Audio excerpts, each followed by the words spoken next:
Hi, everybody. It's me, Dee Dee, and people have requested for me to continue my story about how my channel on YouTube got started, and how I met Marcie and Dove and the other people in my life. Of course, those are pseudo names because I don't need anybody coming and, attacking me over it. Actually, Marcie and I talked several years ago on, I think it was Yahoo, no, Facebook, sorry. And she gave me permission to actually talk about her and how everything went down with her. Her view was, well, that's your perception of how everything went, and you have a right to share your perception. And if you're helping people, then that's your ministry, that's your outreach. So I give you my full, consent to share whatever you want about who I was back then. You're not lying. I really was that type of person back then. Now, allegedly, she has changed. I don't know. I'm not friends with her anymore. I don't talk to her anymore. Couldn't tell you. From what I know of what I know, she is remarried. She has a couple stepchildren, and she's married to a totally different person than who she was married to. Anywho, um, so I'm going to try to continue where I left off. If you guys remember, and I'm hoping it kind of jogs my memory as I'm talking, that I'll start remembering some of the things that went down, because this was a long time ago. This was like 2008. No, sorry, 2007 to 2009, maybe. It was right before I got on YouTube, as far as like live streaming and all that stuff went. So let's pick up where we left off. Where we left off was an acquaintance, a mutual acquaintance of Marcie and me, came to me and said that Marcie wanted to be like my mentor, take me under her wing, comfort me through the breakup with Dove, my other friend who was also a minister online with me, and that Marcie wanted to kind of be my spiritual mom. Okay. So I approached Marcie and asked her about it, and she acted all kind of aloof at first, like she didn't know what I was talking about. And then all of a sudden, she's like, "Well, yes, I did say that to this person, and the reason why is because I've always been the mother of the group. Remember, there was like a group I told you that we'd get together online, and we would have Bible studies, we would sing praise music, we would pray over people, that kind of thing." So basically, and I'm going to actually block the number thing on here so I'm not looking at how many people come on, because that is so distracting to me. All right, hold on a minute. I'm going to figure out a way to do this without messing with the camera. Okay, so anyhow, I was really shocked, and I told her, I said, I'm really surprised because, like, when you were in the group that we had, you hardly said anything. I didn't even know if you had children or if you were married or anything. She was very, very secretive about her life, which narcissists usually are. They want to get all the information out of you, but they don't want to tell you who they are. So you don't know who you're dealing with. So I said, I don't really know much about you, but I guess, if you want to kind of help me through this, everybody else has tried and I'm just miserable. I can't go on. Back then I was very addicted to people. I would always have to have that one person that was my everything. That was definitely an addiction, an ick, as I would call it, like alcoholic, drug addict. Yeah, that was my ick. I was a people addict. And it was ick, literally, because it was just so distorted and so uncomfortable for the person and for me, really. But in this case, narcissists are okay with that for a little while till they finally decide you're not serving their purpose anymore, and they replace you and discard you and defame you. So Marcie and I, as I told you, we used to do like impersonations. And what I mean by that is we would stay up at night, like on the computer. We were both married at the time too, by the way. We would sit on the computer till like 3 a.m, just doing different impersonations back and forth with each other on the camera, on the computer. We had a blast. It was a lot of fun, but we were neglecting our families at the time, and we were, really isolating ourselves in our office or whatever room we used for our computer. But we were pretty much pulling away from everybody and everything other than each other and the people online, which is why internet stuff can become very, very toxic if you're not careful, which is why I always tell you guys, you need to have a real life and you need to engage in that real life and not be hung up on this crazy garbage on here all the time. It's okay to get a little bit of it, here and there. And, I know you have your friends on here. I get it. Acquaintances, whatever you want to call them. And they're important to you. I understand that. But you've got to have real life stuff going on too, because, you live in the real world. Planet YouTube, and back then Planet Pal Talk, which is where all this went down on. It was just that. It was like another planet, another realm. It wasn't reality. But yet it was at the same time. It's kind of weird. Okay, so anyhow, Marcie and I used to hang out. We got really, really close as far as like ministry and just hanging out together online and talking for hours and hours. And then eventually she kind of started letting her guard down and started telling me about some of the people in her life, her church and church people and her family. And I began to learn that, this woman does really actually have a life. She's not just this mysterious guru that comes on in our group and has all this godly wisdom and Bible information that, she's just like this amazing, like I said, a guru.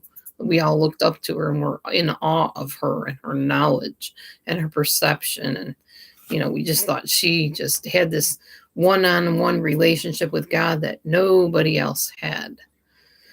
Okay, being that as it may.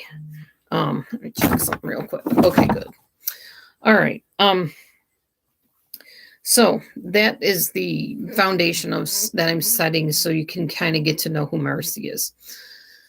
So time went on, and she really did kind of teach me some things about the Bible. We had quite a few like one-on-one Bible studies, and then as time went on, we invited a couple other people into our little, whatever you want to call it, that we had going on, our little Bible study time between the two of us. We started opening ourselves up to other people being part of our sort of private type of Bible studies. After a while, we decided we were going to meet in person because we had done all this ministry online together, and she had become the leader of our group, which Dove had formerly been the leader of.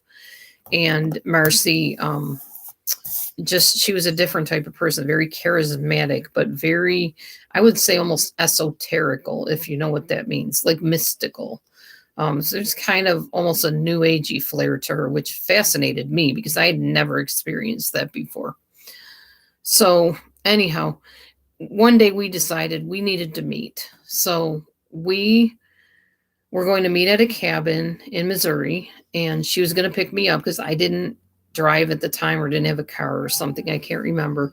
But the plan was my daughter would drive me part of the way, and then she would pick me up.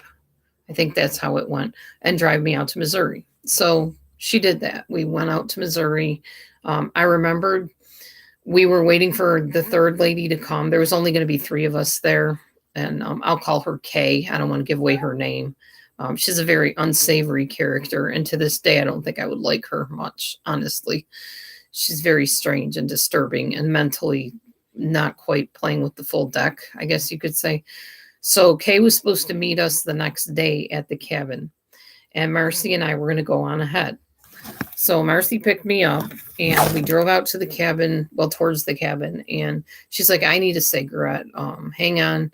Let's just get out and stretch our legs a minute. It was a long drive. It's like 6 hours from where I lived to Missouri. So yeah, we were tired. We got out. She stretched her legs. She says, hey, girlie, you want a cigarette? And I'm like, oh, I don't really smoke. She's like, oh, come on. You don't have to inhale it. Just, breathe in, breathe out, whatever. Just don't inhale it. So stupid me did. And I smoked like that day and probably a few more times while we were in the cabin, which I didn't smoke at the time. That's the thing. But peer pressure, even as an adult, was something that I just really succumbed to easily, very easily. But she also had a manipulative way about her. So it wasn't that hard, it wasn't that easy to resist her either. So I smoked the cigarette, and it just kind of relaxed me, I guess. It kind of chilled me out, which cigarettes can do. So we drove the rest of the way to the cabin, and we talked to Kay on the phone. She's like, I'm excited. I'm coming out tomorrow. I can't wait. And maybe you gals can pray over me when I get there. I'm going through some stuff and whatever. Okay. So there's more to Kay than meets the eye too. There was a lot of weird stuff that went on, but I'll get into that in a minute. All right. So the first day, Marcie and I had a really good time. We were pretty tired by the time we got to the cabin. So it was pretty much chit chat. And then, okay, girlie, I'm tired. I'm going to bed. Give me a hug. And then I hugged her and I went to my room. She went to her room and we went to sleep. That's what I remember about that day. We probably ate something at the cabin or something. I'm not sure. Anyway, the next day came and Kay came. And she came in, her hair was hanging in her face. I can't even do it because I don't have enough hair to do it with, but like a sheepdog, basically. And she just kind of came in all like barely talking. And we're like, what's up, Kay? Nothing. How are you doing? Good. I'm okay. You know, and she's acting real aloof and real weird, like wanting us to pull conversation out of her somehow. And I don't play those kind of manipulative games. Oh, hold on. I got to take this call. I will be right back. Hello? Yes. Hi, good. Not recently. I did this morning, yeah. Mm-hmm.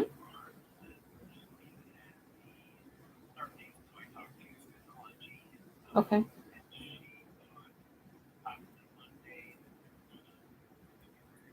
Okay.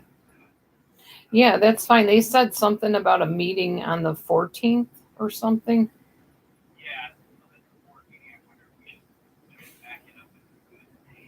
Yeah, that's what I'm thinking. Yeah. Okay.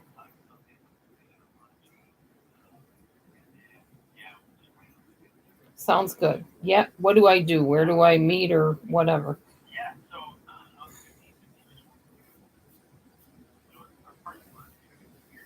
Yes, I remember. Yeah, you go down this you go down the street and then it's around the back. Yeah. Okay. Gotcha.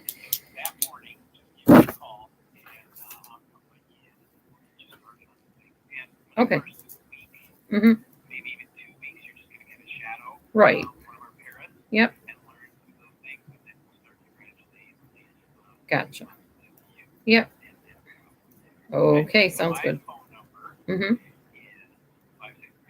Okay. Mm-hmm. Okay, perfect. Okay. All right. Sounds good. All right. Thank you. Yeah, me too. Okay. Bye. Well, you have heard it officially here. That was my new job calling. Ha, ha, ha. Yay. I begin on the 15th. Okay. Anywho's. All right. Continuing on where we left off. So, hey guys, you want to see something cute first? That's Neo over there with the mouse on the screen. Now he's decided he's going to try to catch the mouse on the screen. Where'd it go, Nee? Where is it, buddy? Get it. Get the mouse. It's right in front of you, dude. Or maybe it's a rat. I don't know. It's on YouTube, on the TV screen. Okay, so anywho, back to what I was saying about Marcie. So, oh yeah, and Kay. So Kay came in and her hair's hanging in her face, and she's like all acting all depressed, basically. And Marcie goes, Laura, can you come out on the deck with me? And I'm like, yeah, sure. And she's like, what is going on with Kay? I said, what do you mean? She said, is this how she acted when she came to your house that one time? Yeah. She said, and what happened? I said, I did deliverance on her. I prayed over her and cast demons out of her. She's like, well, I don't know how to do that. I said, what do you mean? You're a pastor's daughter. You told me you pray over people. She's like, yeah, but I never dealt with anything like this. You need to come in and help me. So I went in there and I didn't know what to do to help. So basically, it ended up where Marcie just kind of put her arms around Kay and comforted her and prayed over her that way. And I didn't know what to do with myself, really. I remember I was like dancing and stuff. I just put on some music and started dancing around spiritually, like with my flags and stuff like that, because I didn't know what to do. And she said to help her, but then she didn't tell me what she wanted me to do to help. And I was like, I'm going crazy here. I mean, I'm out in the middle of nowhere in a cabin with this crazy lady acting totally possessed or something. I don't know what to do. So, anyhow, she just basically kept hugging her and holding her for like probably hours. And finally, they were done and they disengaged in whatever they were doing. And Marcie decided she was going to do this ritual. You guys have heard this story before a long time ago, if you've been with me that long. Those of you that are new, this will sound totally new to you. So here we go. Marcie decided she was going to talk about the lady with the alabaster box. Now, remember, this is a ministry context, if you want to call it that. We are both sitting, Kay and I are sitting like on this bench thing. And Marcie comes over. Actually, we were on chairs, I think. Whatever. Marcie comes over to Kay and she's like, so the lady broke the box over Jesus's feet, and that was her most precious treasure. And she broke it over his feet and perfumed his feet and then rubbed them with her hair. What I want to know, what you girls have to think about, I hate when she called me girls. I hate that. Anyways, what you girls need to think about is what you would break over Jesus's feet. What sacrifice would you make? It can be anything. It can be a relationship you're having trouble in, or anything you need to sacrifice and break over Jesus' feet. So Kay is like, okay, well, my relationship with my mom is really bad. And she's like going on about this mother. And yeah, it was a really bad, abusive, like intensely abusive situation. And then she comes over to me after she's done praying with Kay about her situation. And she goes, okay, girlie, it's your turn. Now, mind you, when Marcie did this, she like, I don't remember what she did, but she did her hair differently and she dressed differently. And I think she was dressed like in gray or black, or I don't even know what she had on. I don't remember, but it was differently than she had come to the cabin to relax and whatever. She dressed up in some way, shape, or form, I guess, to make herself look more holy or something. So she came over to me. What about you, girlie? What would you break over Jesus's feet? And I looked at her and I said, actually, Marcie, I'm good. I mean, before I came here today, I was really in some deep prayer. Jesus and I talked a long time. I'm good. I wouldn't have anything that I need to sacrifice or get right with him or anything. I'm on good ground. So she stops and gets this look on her face and she goes, okay, then go to your room. I'm like, what? She said, you heard me. Go to your room. This isn't for you. So I was stunned. I was like, did a grown woman who is like 5-6 years younger than me just flip and tell me to go to my room like she's my mother? And I was stunned and I was shocked and I was scared. And I was like I said, I'm in the middle of nowhere in Missouri in a cabin going, did this seriously just happen? My head was spinning. I'm going, I don't know what to do, But she kept saying to go to your room. And I'm like, okay. I just picked up my stuff and went to the room. And the whole rest of the night, it was her and Kay doing whatever it is they were doing, talking, praying, whatever. I don't even know what they were doing. I shut the door. I remember laying there. I remember staring at the wooden door because it was a cabin. So it was all wood. And thinking, what on earth did I get myself into this time? What is wrong with this lady? What is wrong with Kay? How do I get out of this? I'm stuck. I'm trapped. Because remember, she gave me the ride there. So I didn't have a way out. I didn't have a ride home or a car to go home in. And she was scary. I wasn't going to go, take me home right now. I'm uncomfortable. I'm not very good at confrontation, y'all. I'm not. Which is why I get abused a lot by people that are very confrontive. All right, anyhow, at that point, I think at this point in the game, like if it happened now, God forbid it ever would, I probably would have grabbed my suitcases and hightailed it out of there and ran down the street and just kept running till I found some kind of civilization. But it was very hot. It was the middle of the summer. I think I had a cell phone. I'm pretty sure I did. But I was scared to even use my phone around her because it always felt like she was watching everything I did. It's a very eerie feeling. Okay, so the next day we decided to go canoeing, and this was quite the trip. So she had rented some canoes in Missouri at some kind of canoe park, I guess. I don't know. And she told me, okay, girlie, you sit in the middle, and Kay, you're going to sit on one end, and I'm going to sit on the other end. Kind of like a father, mother, kid situation. Yeah, weird. I know. I didn't understand much of anything back then. I was very naive. And I wanted so bad for Marcie to be my bestie that I was willing to do almost anything. Like I said, people addiction. All right. So I'm sitting on in the middle of the canoe, and she gives me the lunch to hold in this basically a cooler box. So she sets it down. Girlie, don't let anything happen to that. You just hold that, okay, girlie? Like she talked to me like I was a little kid. And I went along with it because I guess I felt like a little kid. I don't know. Like I said, mentality wise, I probably wasn't as mature as I am now. A lot of that stuff would never have gotten to the point that it did back then. So Kay is sitting on one end of the canoe. I think she was in the back, and Marcie was in the front. Marcie was kind of steering it, and then Kay was, as they say, bringing up the rear with the paddles and stuff. And I was not allowed to hit paddles. It was just mommy and daddy with the paddles, pretty much. And the reason I say daddy is because Kay was very masculine. I would almost say she was possibly opposite gender to female at the time, or maybe bi, I'm not sure. But I do know she made me very uncomfortable. So anyhow, and I'm not saying everybody does that has that persuasion or whatever, but she definitely did.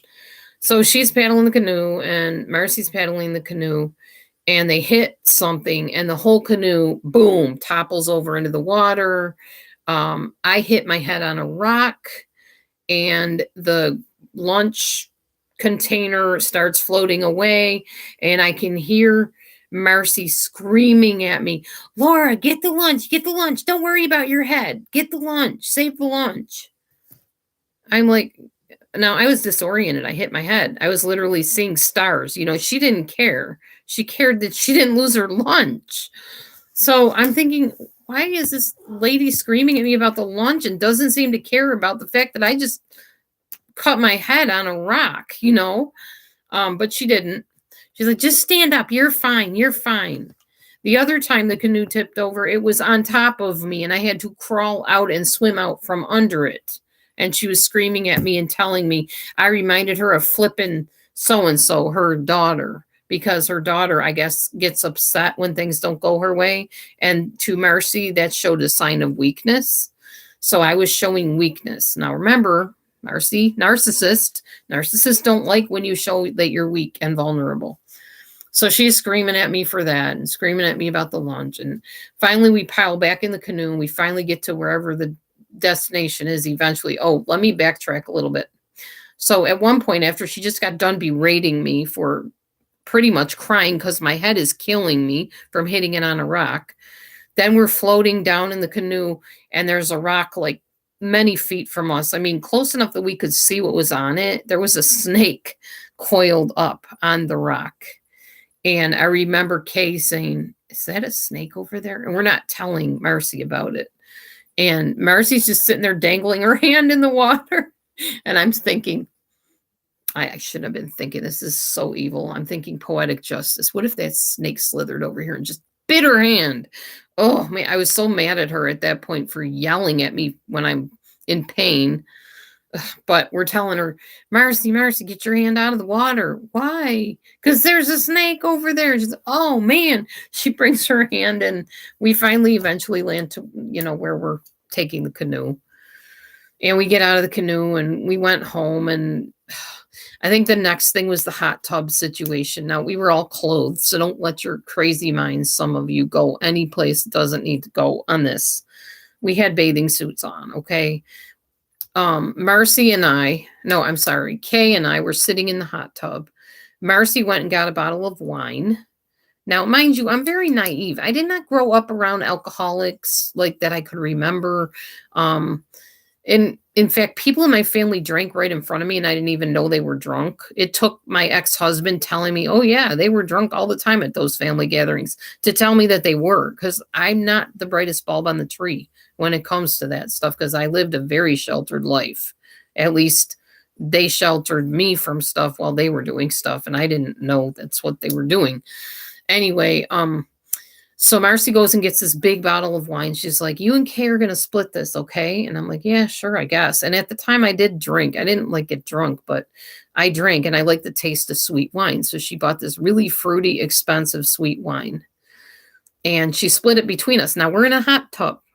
I don't know if all of you realize, I didn't realize at the time, but when you're in a hot tub or hot water and you are drinking wine or any kind of alcohol, it intensifies the effect of alcohol on you. So here I am drinking this wine, not realizing I'm getting really snockered. It didn't make me act funny or anything like weird or aggressive or anything like that. But what it does to me, at least maybe I don't drink enough, which is good, it made me really tired. Like I had to hit the bed tired. I could not keep my eyes open. I just want to sleep this off. I feel really woozy and overwhelmed, and I just want to go to sleep. Well, Marcie and Kay decided to stay up and watch The Wizard of Oz. And those of you that have followed my story in the past, you know that Marcie's big thing was kind of reenacting shows as if we were the characters. So I was supposed to be, who did she say I was? I can't even remember now. She was Dorothy. I know that, but she didn't tell us right away. She thought she was Dorothy. And Kay was one of the 4 characters in The Wizard of Oz, whatever. And I was, I don't know, maybe I was Toto. I have no idea. But they're sitting there watching The Wizard of Oz. And I'm like, look, ladies, I can't. I need to go to bed. And she's like, are you serious? I said, yeah. She said, are you sure you can't stay up? I said, look, I'm exhausted. She's like, that's what wine does to you? Oh my gosh, you didn't even drink that much. I said, well, I'm tired. I'm going to bed. So I went to bed. I remember like a month later, they were having this discussion about when we were at the cabin and all about how each of the characters in our group was like one of these Wizard of Oz characters. And she would say, okay, so-and-so, you're this character, and I'm this, and they're this character, and whatever. And I said to her, well, Marcie, aren't you Glinda or something like that? She's like, no, I'm Dorothy. I'm Dorothy. And it's because I said the other lady was Dorothy and she decided she was Dorothy. Now, one thing about a narcissist, if they decide something about themselves and you tell them it's not so, they will have a major meltdown. So she's like whining at the top of her lungs. I'm Dorothy. I'm Dorothy. I'm like, okay, you can be Dorothy. Oh my gosh. Yeah, I know Star Wars. I know some people do.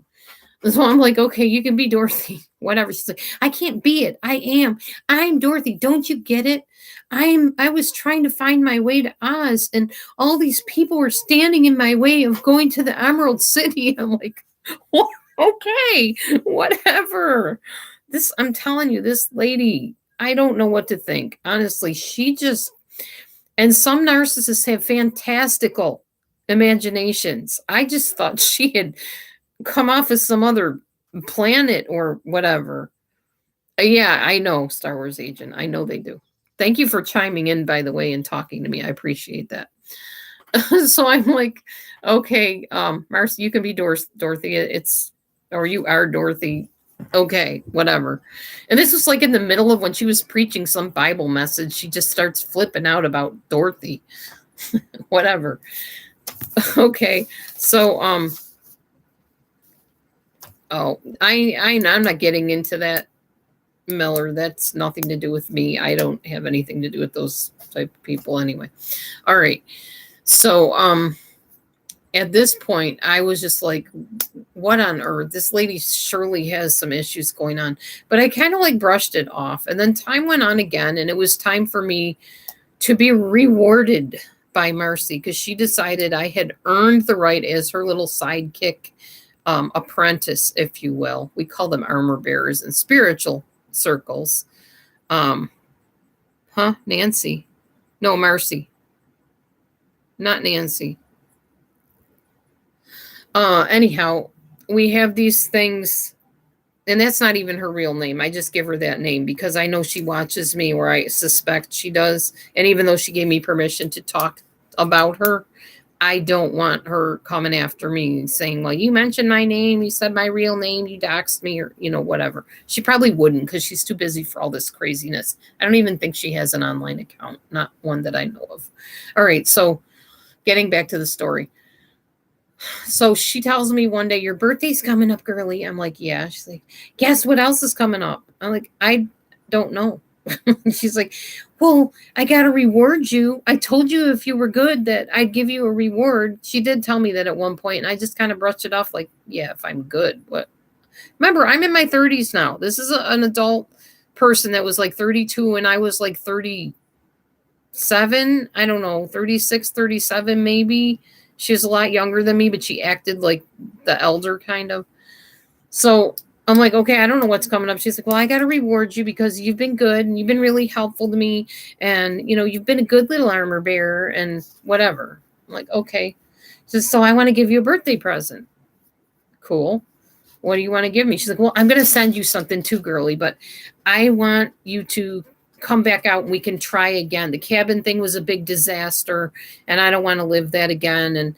And as long as you don't mention anything about that cabin trip, we'll get along just fine. I'm like, I won't, no problem. It's like, so what I want to do is arrange for you to come out here. I don't let people come out to my trailer because she lived in a trailer, even though she was filthy rich and her husband made cabinets for $1 million house owners.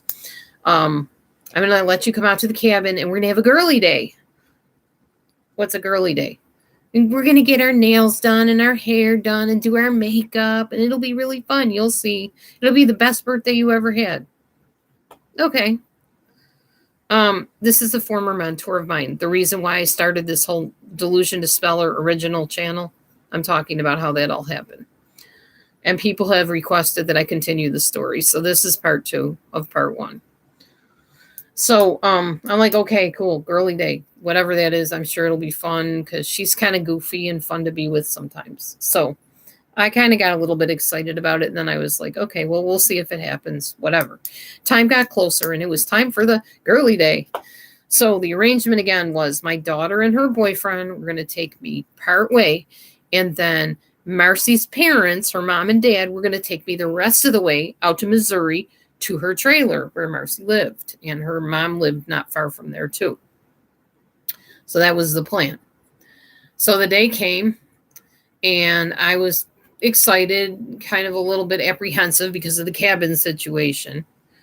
But it was time. So Carol picked me up and took me halfway out there. And we met Marcie's parents, her mom and dad. And they sat down and we all had lunch together and we talked about how, she was all excited that I was going out there to hang out with everybody and meet everybody in the church. Now, Marcie's parents were pastors, by the way, of their own church. So I was going out there to not only bond with Marcie, my mentor, but to find out if I could handle going on a trip with her to Africa, to a missionary situation, to go and minister to people in Africa, Africans. And also if I could possibly minister at their church, which that meant preaching, teaching, whatever you want to call it. I am an ordained minister. We won't get into all that, but it's a lay ordination. I didn't go to seminary or anything like that. It's not that kind of thing. But I can preach, and it is a ministry thing, and I've done it before, and that's what I was doing back then on Pale Talk. So we get to lunch with them, and they're talking. Everything seems normal, legit. They're just really nice country-ish people from Missouri. I didn't see anything, off-putting about them in any way, shape, or form. We're just sitting there eating. So then it was time for us to go, And they assured Carol that they were, I was in good hands. Now, mind you, these are strangers. I never met these people in my life. They were Marcie's parents, and Marcie was from Paltalk, and I had met her once before at a cabin. Okay, and I also hung out with her once at an airport. Weird story there. We won't get all into that. I don't think I even went anywhere. I think I just met her at the airport and then went home. I could be wrong, though. Long time ago. All right.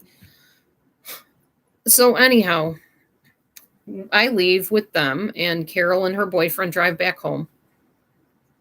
And as we're driving, Marcie is like literally blowing up her mother's phone. Are you guys almost here? Are you almost here? I'm so excited. We're going to have a girly day. I told Laura I'm going to do her hair and do her nails and blah, blah, blah, blah. And she's like going on and on. And then her mom would hang up with her, and like 10 minutes later, are you guys here yet? It was like the whole time, every 5-10 minutes, calls from Marcie back and forth. Are you here? Is it time? How much longer do I have? Like she's all excited. Okay. So I'm like, okay, well, this is interesting. I'm glad she's like so excited to see me. I mean, I was excited to see her somewhat too, but not like that. That was a little bit like extra. So I'm like, all right, I guess she's just that way. She doesn't have many people come see her. She's excited. Cool. So we finally, I remember her mom saying, yes, Marce, we're almost there. It's not that long. We'll be there soon. So we get there. Her mom walks in first. I'm carrying my own luggage. Nobody comes out to help me. Now, mind you, her husband is there. Her son is there. Either one of them could have come and helped me carry my suitcase, but they did not. Nice, country, polite people that they are. I was like, okay, whatever. I'll bring my suitcase in. So I'm carrying my luggage in. I walk in the door, and she doesn't like run up to me and hug me like, oh, girlie, you're here, you're here. I don't even think I got a hug when I walked through the door. I honestly don't remember because the atmosphere was so cold. And I don't mean like cold burr. I mean cold-hearted cold. I walk in the door and I set my luggage down. And literally for the rest of that night, Marcie talked to her mother like I did not exist in the room. I have never in my life experienced that. Never. She literally just had this long conversation for literal hours the rest of the night that day, like I didn't exist. Her son, I remember we were sitting on a couch across from each other. He made a paper balloon, or maybe I did, and we were literally just batting this paper balloon back and forth for hours. I never felt so uncomfortable in my entire life. Well, other than when this trip continued on. I'll get into all that soon. So that's literally all I did that night, was bat a paper balloon back and forth for hours with this kid that I didn't know. And we had a good time batting the paper balloon, but here's Marcie and her mother over here having a conversation, not even talking to me. Like I'm not there. So finally it's time to go to bed. She shows me where the room is, kind of points it out, and I go and lay down. And I was basically sleeping in her son's room, and he was put in the back room, and his sister was put in a different room, I guess. And I had his room in the trailer, a little tiny room. Literally all I brought on this trip was my keyboard, like my electronic musical keyboard, and my luggage, of course, with some clothes, and my Bible. That was it. That's all I had. Which was important that I had my Bible, because literally that kept me from going insane. And I'll explain all that as we go on in the story. I'm hoping I can remember all the incidences that happened, because if I can, you'll get the reason why I started the channel. Hang on a second. I'm roasting here in this 70-degree house. My throat is killing me. Okay, so I'm going to get myself some tea. Ignore the laundry in the background. By the way, I did laundry yesterday. And as you know, we don't have a laundromat. We don't have a laundry facilities where I can just wash and dry stuff and put stuff away and all that jazz. So I have to do what I have to do. Okay. Oh, looks like my rice is done. Yay. Okay, I'm going to get myself some tea. I'm going to interlude here for a second, intermission, whatever, and get myself some tea because my throat is killing me from talking so much. I have not talked this much in forever, seriously. That's how it was on YouTube for a long time when I used to have those lengthy live streams. I would have the most roaring, hot, sore throat and just keep on going. So I'm just letting y'all know that I'm in pain right now. So, what, Nine? What do you want? You want food? It's not time for the canned food yet, dude. It's time for that kind of food. That's all I can give you right now. Nobody wants some? Yeah, you can have that. Okay. All right, so let's continue. And I'm fine if you come in, go out. If you're not here, it's all good. I'm going to be posting this anyway, so eventually you'll hear it if you want to, and you won't if you don't. All right, so the next thing that happened was, now I was there for was it 2.5 weeks, 3.5 weeks? It was a long flipping time, way too long. It wasn't meant to be that.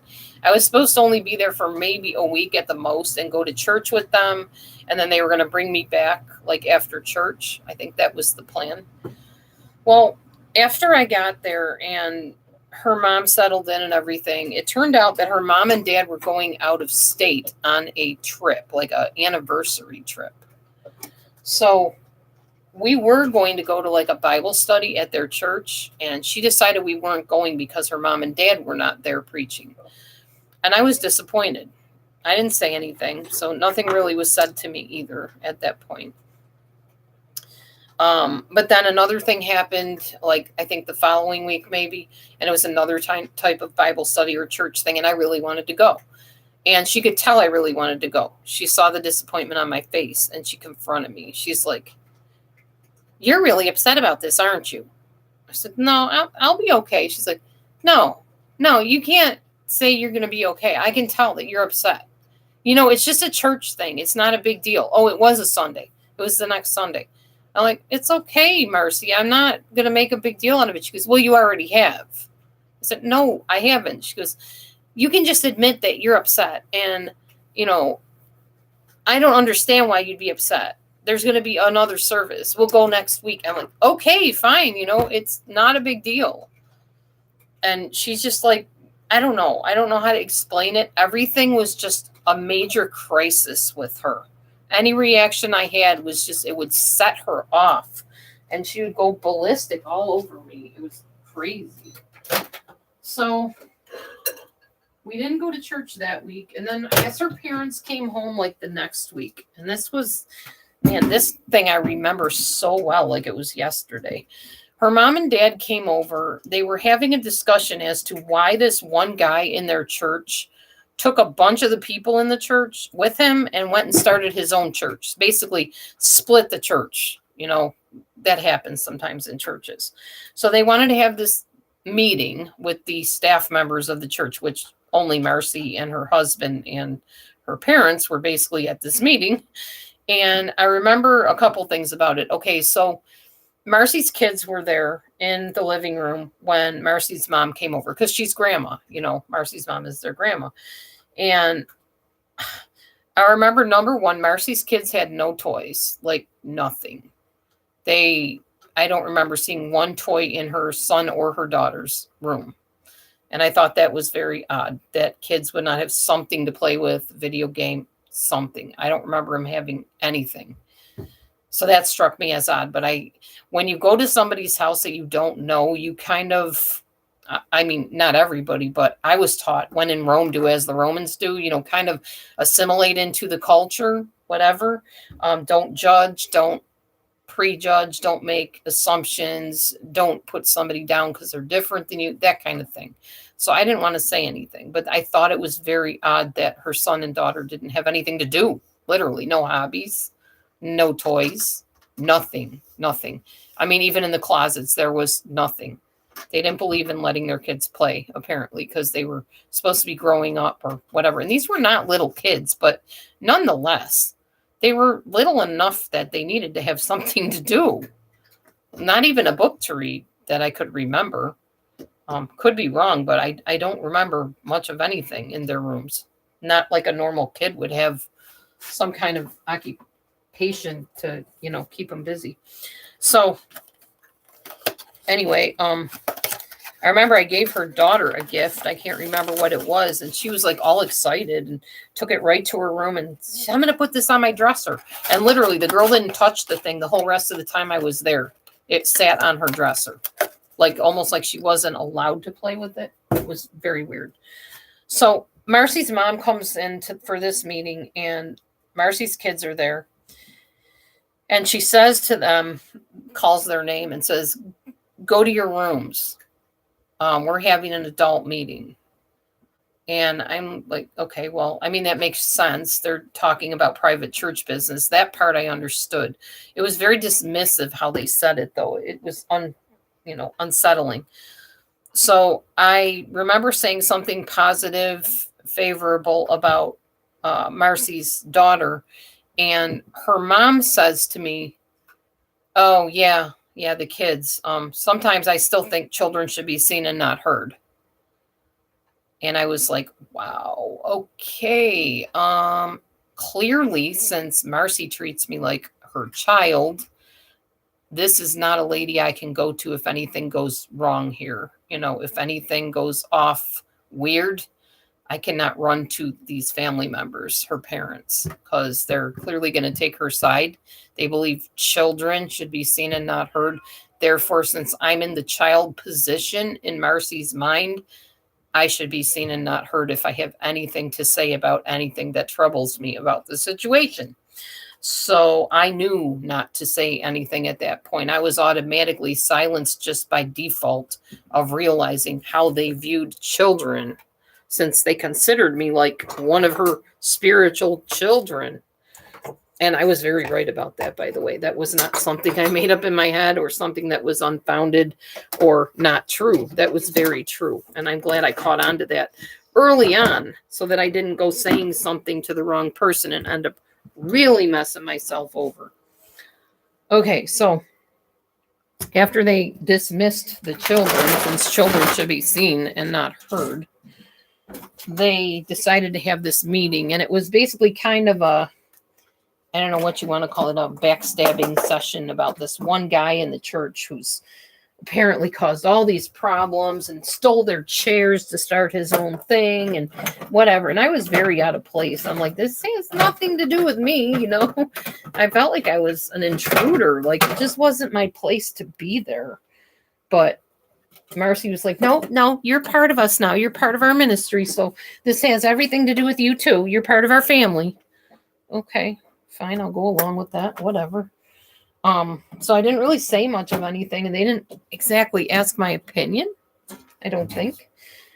So the meeting went on, whatever. And at one point, I don't know if it was that time or another time when her mom and dad came back. I think it was another time when they came back after this meeting, probably a couple days later or maybe next week after that, whenever. We're talking and or they're talking, whatever.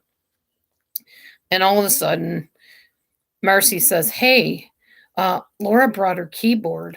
And they're like, oh, really? She plays keyboard? She's like, oh, yeah, she plays really well. She plays on Pale Talk all the time. And by the way, Pale Talk is like YouTube chat, but it was a different type of forum. And she's like, she plays all the time. You should hear her. And they're like, oh, we would love to. What can you play? And I said, well, just kind of church music. They're, oh, great. That's awesome. And then her dad says, do you know like Rock of Ages? Do you know Old Rugged Cross? And he's like listing all these hymns and stuff. I'm like, well, and Marcie's like, Dad, she doesn't play like that kind of stuff. And she's into like charismatic worship type stuff, not hymns. He's like, okay, well, I love the Old Rugged Cross. And he starts singing it. And he's like, can you try to play it? And I'm like, oh, no, I can play it. I said, pretty much every worship song is made of certain chords. It's the same chords. Hold on. And I can try. Hey, spoof. And he's like, oh, would you? And Marcie is giving me a look like, don't you dare. She had already told me her relationship with her dad was very strained because he was very conservative and she was like charismatic and so was her mom. And it's like this ongoing battle. And I'm like right in the middle of it, not even understanding the whole dynamic other than she is just like ready to breathe fire out of her nostrils at me if I dare play the Old Rugged Cross on my keyboard. So I'm like, well, I don't know. And I'm like trying to hem and haw my way out of it. And she's just looking at me like, don't you dare, don't. And he's like all excited, like, oh, I love these songs. And, oh, come on, play me one. And so I have a decision to make. Am I going to heed what my mentor wants me to do? Or am I going to submit to the one that's elder over her dad? I opted to follow her dad's suggestion. And I don't know whether that was in my favor or not, but I started playing the Old Rugged Cross and Amazing Grace and all kinds of stuff. And she's just glaring at me livid. Like if looks could kill, she would have disintegrated me on the spot. He is like absolutely enthralled by me. And he's like, oh, play this one now. Can you play this one? And he's like giving me all these hymns, and she's getting madder and madder and getting red and just like ready to devour me or something. I don't know. Finally, we finish up and they go home. And Marcie goes out on the deck smoking. She was a chain smoker. She's just like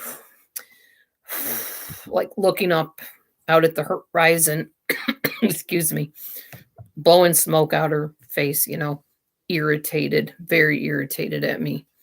I walk out there and I'm like, is everything okay?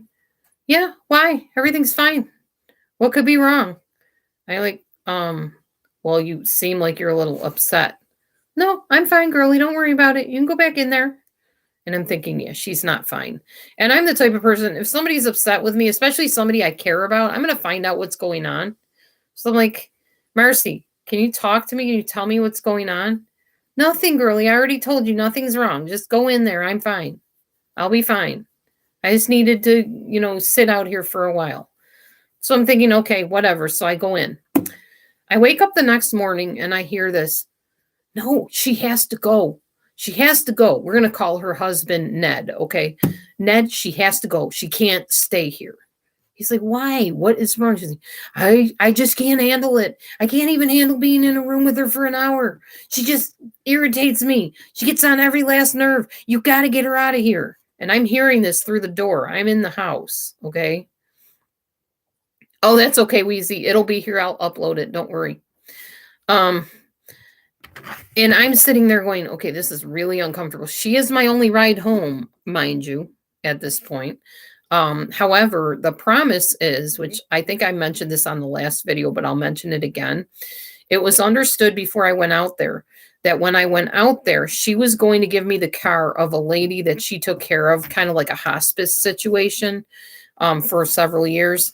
And the lady died and gave her car. She was going to give me that car because she wanted me to be able to go and get an education or get a job and not be Roland's wife and have no type of personality or identity of my own. That was the agreement, that her husband, Ned, and her were going to give me this car. They were going to fix it up, make sure it was, in perfect condition before I got started heading home. And I was going to drive that car home. Now, here's the prerequisite that I didn't realize was the case. I had to survive this whole flipping however many weeks that was with these crazy people in order to get the car. Now, thankfully, I'm a pretty resilient, stubborn folk. So I ended up getting the car. I definitely did drive that car home. That I did have happen. Okay, so we'll backtrack, or we'll go back to what we were talking about, if I can remember what it was. Darn short-term memory. Okay, so I'm trying to see if any of you gave me a little hint as to what I was just talking about. Too bad I can't rewind my brain back to things. Oh, they were talking behind the door. That's what it was. And I'm sitting there thinking, oh my gosh, she doesn't want me here. She does not want me here. And she's already made me very uncomfortable so far with just the stuff that's gone on. Oh, there was more. There was much more. Let me tell you the situation with her children. This is another one. She decided that I was fat, and I was very obese back then. She decided I was fat, and since I was going to be in ministry with her, I needed to, get my weight under control. So I was only going to eat what Ned ate, her husband. I was going to eat what her husband ate only. Now, he was like a bodybuilder. He ate like maybe a morsel of food a day, and that was all I was supposed to be eating the whole time I was there. She had a candy dish that she showed me when I first got there. She said, sometimes I like to reward my kids, and, they can eat whatever they want, however much they want. It's always here, whatever. So time went on, and apparently her kids ate what they wanted, and that candy disappeared from the dish. She decided to blame me for that. I told you you're not supposed to eat anything other than what Ned eats. I said, okay, first of all, Ned eats like a flipping bird. I can't survive on that, but I have not touched anything in your house or your fridge or anything other than what Ned eats. I eat what he eats, and that's it. I didn't touch your candy dish. Maybe you could talk to your kids. Maybe they had one extra piece of candy. Oh, she got livid. How dare you blame my children? I said, I'm not blaming them. I'm just thinking maybe they had like an extra candy. Oh my God, my kids would never do that. And she just went off on me. So I'm like, okay, I'm sorry, Marcie. Yeah, you should be. I can't believe you'd blame innocent children for taking that. She really believed I took that candy. I didn't touch candy because I was told I couldn't eat anything but what Ned ate. So I didn't mess with it. She was a pretty scary person. If you crossed her, she did this whole look, the narcissistic glare thing that could flip and burn you alive on the spot, literally. So I didn't violate anything she said. I definitely didn't. And I didn't appreciate being accused. But I wasn't going to sit and fight her because she was such a formidable foe at that point. So that was one thing that happened. Another thing that happened. Oh, it's all coming back to me now. Woohoo. Nice. Great for you guys who want to hear the story. Not so great for me who has to relive the story. So I was in the trailer room and the bedroom, and I was getting ready to go to sleep. Now, I couldn't sleep very well because I was stressed out to the max after I realized what I had walked into here. These crazy people that have this weird living situation, that there was so much more about her mom coming over, and I'm supposed to know exactly what kind of coffee her mom drinks and how much sugar to put in it and how much cream she takes. And I should know that without her having to tell me, and all this crazy stuff. I couldn't sleep at night. I was like, my nerves were on edge. So she gives me a, what's it called? Trazodone, I think. I think it was a trazodone.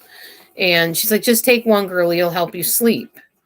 So I'm like, okay. So I took one trazodone. I don't know why I was stupid and took a drug, but I did. I took a trazodone. I admit it. And I remember drifting very slowly off to sleep, kind of like a melatonin feeling. I hate melatonin. Maybe that's why I can't take melatonin, because it triggers me back to that night. I just remember drifting off to sleep and not being able to close my or hold my eyes open, and then just all of a sudden waking up in the morning.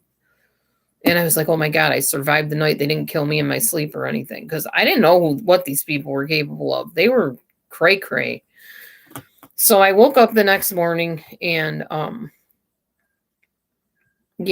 So I woke up the next morning and the kids were going to school. Her kids were. Hey, Hazel. And they came in the room. They're like, how'd you sleep? I said, well, I slept really well. Your mom gave me some kind of medicine or something and it knocked me out. They're like, oh yeah, she takes those every night to sleep. I'm like, okay, interesting. So she needs a sleeping pill to sleep. Something's awry somewhere. Because I knew that people don't just take sleeping pills, randomly like that. Anyhow, I mean, they do more so now than they did those years. That was kind of like not a real common thing unless you had a real reason to take one. So I knew something was up and rotten in Denmark. So they're like, well, how are you doing? And I said, well, I'm okay, but I'm like having some trouble breathing because I have asthma. Like I have exercise induced asthma, but it also affects me like hay fever kind of does with people. I said, I'm having trouble breathing. They're like, why is that? I said, I think it's because your mother's smoking in the house. And I can't, my lungs will like close up around cigarette smoke, secondhand smoke. They're like, well, you should tell her. And I'm like, oh no, I'm not telling her that. They're like, well, We'll tell her if you want us to. I said, no, I don't want you to. Don't say anything to her. I don't want to rile her up or upset her. This is her house. I will just, make do. I'll figure it out. They're like, okay. Well, they went and told her anyways. So she had gone out somewhere. I don't remember where. She came back and again, sitting out on the deck, ignoring me, doing her with her smoking. And I go out to the deck. I'm like, Marcie, can I talk to you a minute? Sure. Sit down. So I sat down on the chair, whatever. What's up? I said, you haven't talked to me literally like all day since you brought the kids home from school. We're supposed to be like planning on going to Africa and preparing for a mission trip and preaching for your church on Sunday and whatever. Are we going to do any of that? She's like, I don't know. I said, okay, clearly you're upset about something again. Can you tell me what it is? She's like, no, it's not a big deal, girlie. Just go in the house and I'll figure it out or whatever. And I'm like, are you sure? It sounds like I did something. She's like, why would you do that? I said, why would I do what? You told my children, you went to my kids and talked to them about me smoking. Why would you not come to me? I'm sitting there thinking, yeah, why wouldn't I come to you? Small wonder. I didn't say that. I was thinking it the whole time. You need to come to me and talk to me. I don't want you to be afraid to come to me, girlie. We can't have a ministry based on you being afraid of me. You need to talk and say what's on your mind. Don't ever let anybody intimidate you like that. You say exactly what's on your mind. I'm like, okay, no problem. You don't go to my kids behind my back. I said, it wasn't like behind your back. I told them not to say anything. Well, you don't do that. I'm like, okay, I'm sorry. She's like, okay. And then I went back in the house. And it was very uncomfortable in that house at that point because I had disappointed her yet again and angered her. Plus her kids were there. And they all kind of acted weird around me at that point because they heard her yelling at me. Okay, the next day comes. She decides that besides only eating a morsel of food the whole time I'm there every day, I need to take a walk. So she's like, I'm going to have the kids go take you for a walk on their usual walk that they take on their little hike, okay? Do you think you can handle it, girlie? I'm like, yeah, I guess. I mean, I've never been on it, so I don't know what to expect. She's like, well, it's like a nature hike. They're just going to go and, see what they can see and whatever. You'll have a good time. Just go ahead. So I went. And they took me for quite a long walk. And I came back. And remember, I'm grossly obese at this time. I am not healthy. I am not able to barely walk a few steps without being winded. So I take this walk with them. It's super hot out. We're in Missouri, heat of the summer. I come back and I'm coming up the walk towards the trailer. She's like, oh my God, you look terrible. I said, well, it was like a lot. She's like, oh man, you can't walk that little walk? I said, no, I have asthma. She's like, oh wow, you're really out of shape, aren't you? She's like, kids, did she act like that the whole time? And they're like, no, we had a good time. She's like, oh, well, that's good. That's ridiculous. And then she just kind of demeaned me the whole rest of the night. Like, what's wrong with me? Why can't I walk that distance? Am I really that overweight that I can't make it? I really need to get Ned to work with you on your weight and maybe you need to lift weights, or I don't remember all of what she said. It was just ridiculous. It was just totally abusive and slanderous and whatever you want to call it. Shaming, I guess you could say, fat shaming all the way. I felt awful. But I didn't let her know that. And that was the whole key to surviving these. I think it was 6.5 weeks actually with her, now that I think of her, 10.5 weeks. It was a long time. It was way longer than a week. I do know that. So anyhow, that happened. And I just realized really quickly that I was public enemy number one in this household. And I was not going to have a good time while I was there. But I had no way back till they gave me that car. So I had to abide my time and try to maintain some level of sanity. among the insane, which is why you guys probably know now how I handled YouTube for so long and the situations I had to go through on here because I went through it in real life before that, like a few years before. Okay, so I don't remember many family dinners, but I think we had a couple of them. I don't think anything earth-shattering happened at family dinners. We just ate and got up from the table and went about our business. I remember at one point her husband, Ned, came in when I was sitting on the computer chatting with someone, probably pleading for help to get out of the situation. And he came over and he's like, "Everything okay?" Yeah. He's like, "I'm just checking. You know that whatever happens here stays here, right?" I said, "I'm not sure what you mean." He goes, "This is a ministry family. Anything that's said here or goes on here stays in between these walls. It doesn't get out of here. Do you get me? You get me?" I'm like, "Yeah, I get you. Yes, sir." I probably said, "Yes, sir." He's like, "Okay, because I'm watching you." I'm like, "Oh, righty then." So now we got creepy dude watching me because it's a ministry family and I don't dare tell anybody what I'm going through because who knows what they're going to do to me if I do. I'm just petrified at this point, and I'm talking to God the whole time saying, "What were you thinking? Why did you send me with these people?" And yeah, it was pretty scary. So let's see what else happened. Yeah, I remember. Okay, so I'm sitting on the couch one night and it's time to go to bed. Now, up until that point, Marcie and I would kind of like, give each other a hug, pat on the shoulder, whatever. Good night. Have a good night. Sweet dreams, that type of thing. So we were doing that like every night, just kind of, friendly hugs, whatever. She goes, "Girlie, I need to talk to you about something." Okay, have a seat. You guys in my past have heard me tell this story, so sorry if it's redundant, but some of you haven't heard it, so here we go. She says, "I need to ask you a question. Now, keep in mind, I wasn't to mention anything about the cabin at all during this visit, or else things would go really bad. I was warned about that. Another thing she warned me about was don't mention anything about physical affection, like hugging, if I hug you or not." I'm like, "Okay, I won't say anything about it." But she was hugging me up until this point. She was the one coming up to me, "Oh, good night, sweet dreams." And I just kind of reciprocated. Okay, well, she's comfortable with this apparently, so I'll go for it. So she's like, "I got to ask you a question, and I want you to give me your honest truth because I know you don't lie. That's one thing I know about you. You will not lie to me, and I need you not to." Okay. "Do you think I have an issue with affection, showing affection?" I'm like, "Oh God, please don't ask me this. Please don't ask me this. This is the one thing you told me not to talk to you about on this trip, And I'm thinking this in my head. She's like, "Well," I said, "Can we like not talk about this? Like, let's talk about something a little bit lighter." She's like, "No, girlie, I need to know. Because other people have mentioned something about it, and I know you'll tell me the truth. I can count on you for that." I'm like, "Okay, but you told me not to talk about this." She goes, "Well, I'm asking you. That's different, girlie. I need to know so I can deal with it if I have to." I'm like, "Okay, yes, Mars, I think you might have an issue with showing affection because of some of the things you went through in your past." She's like, "Oh, okay, girlie.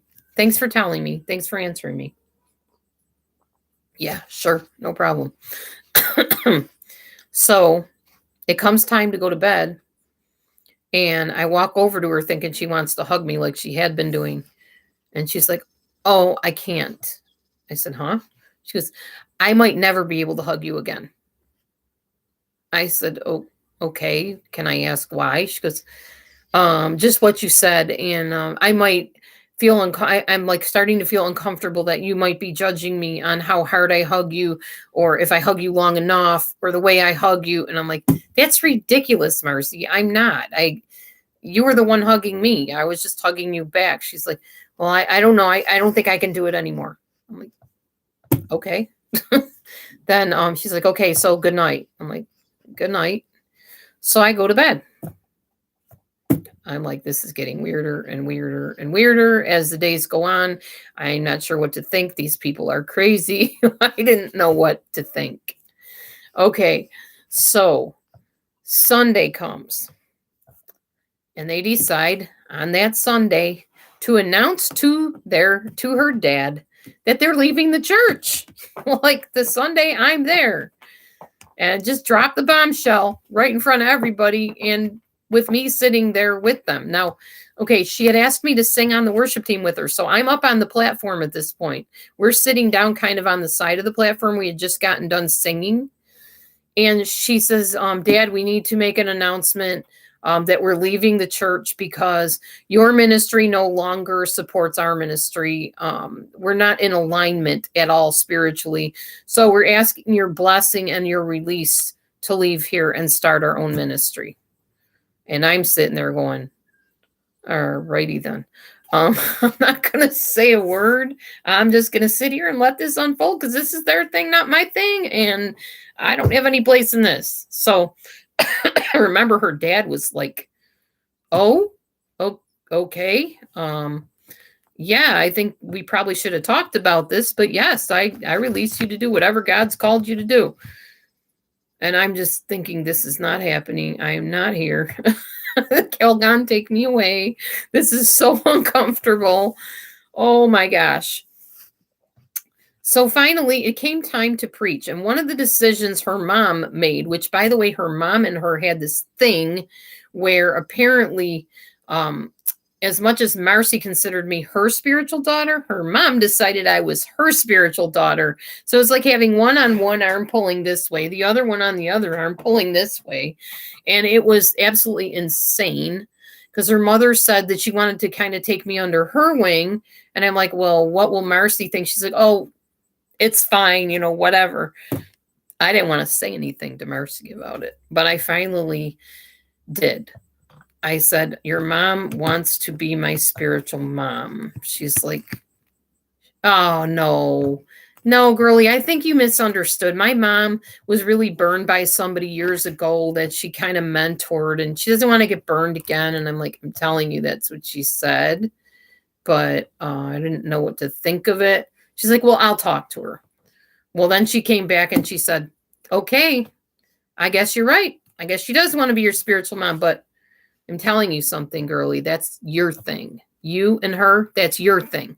That doesn't involve me. You and I have something separate. So let's keep everything separated. You and her separate from you and me.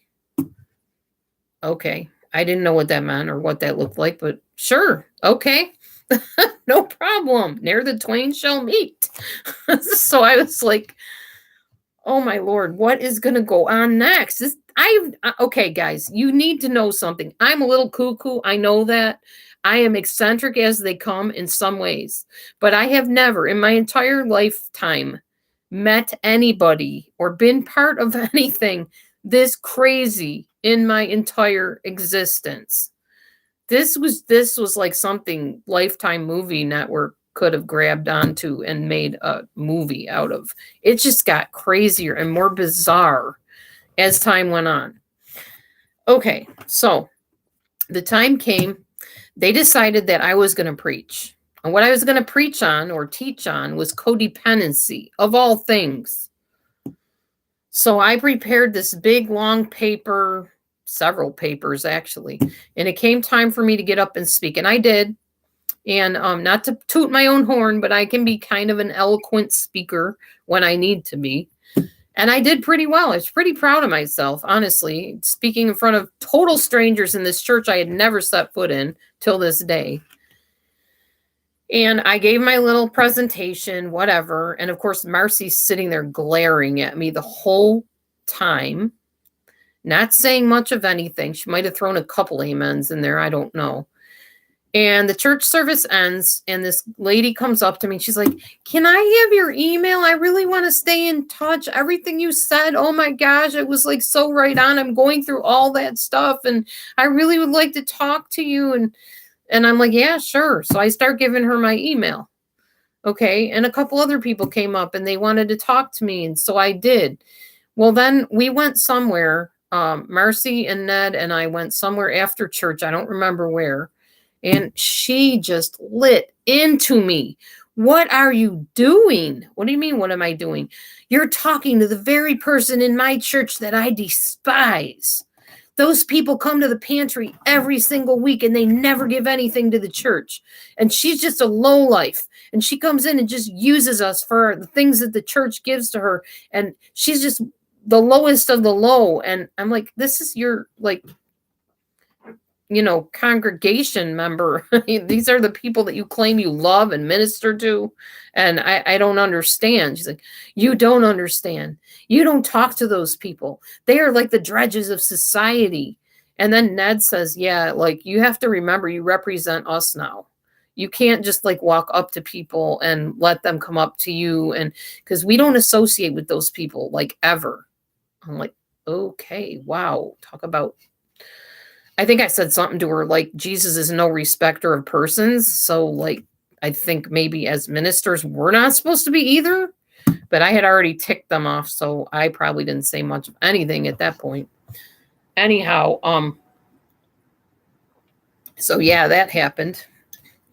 And time just went on. And so for the next probably 6.5 weeks or so, or 4 weeks, or whatever long amount of time it was, I pretty much stayed in her son's room in the trailer, and they ignored me the whole time for weeks, literally weeks.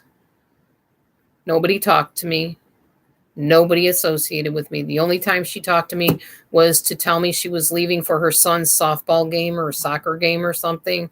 She like peeked her head in and she's like, I'm going to so-and-so's soccer game now. Just letting you know. And she left.